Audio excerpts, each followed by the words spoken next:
Hello guys, welcome to my channel. நம்ம இன்றைக்கி என்ன வீடியோ பார்த்துட்ருக்கோன்னா புதினா கொத்தமல்லி தொக்கு தான். ஸோ நல்லா க்ளீன் பண்ணிக்கோங்க. க்ளீன் பண்ணிகிட்ருக்க போது தான் குட்டி குட்டி நத்தாக இருந்துச்சு. பார்க்கவே ரொம்ப க்யூட்டாக இருந்தது. பட் ஆனால் க்யூட்டாக இருக்குன்னு கையில் வச்சு விளையாடிட்டுருக்காதீங்க. இது ஸ்கின் அலர்ஜிக்கு கொண்டு வர நத்தை இதெல்லாம். ஸோ இதெல்லாம் பார்த்தீங்கன்னா கண்டிப்பாக தூர போட்டுடுங்க.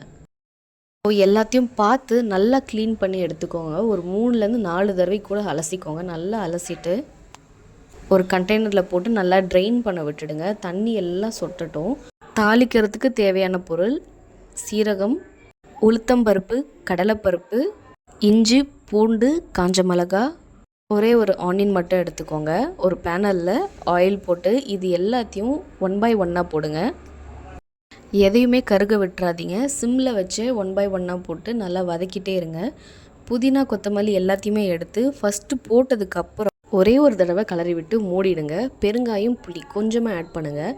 பெருங்காயத்தோட ஆச்சி டப்பா அப்போ தான் நான் பண்ணுறேன். ஓப்பன் பண்ணி பார்த்தா பாதி பாக்ஸ் காலியாக இருக்குது. எனக்கு ஒரு நிமிஷம் நான் இது முன்னவே ஓப்பன் பண்ணியிருக்கேனாங்கிற மாதிரி ஒரு டவுட் வந்துருச்சு. ஆனால் ஃபர்ஸ்ட் டைம் நான் அதை ஓப்பன் பண்ணுறேன். என்ன சொல்கிறதுன்னு தெரியல.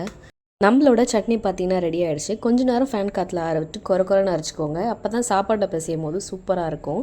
எப்படி இருக்குன்னு ட்ரை பண்ணிவிட்டு கமெண்ட் பண்ணுங்கள். தேங்க்யூ ஃபார் வாட்சிங்.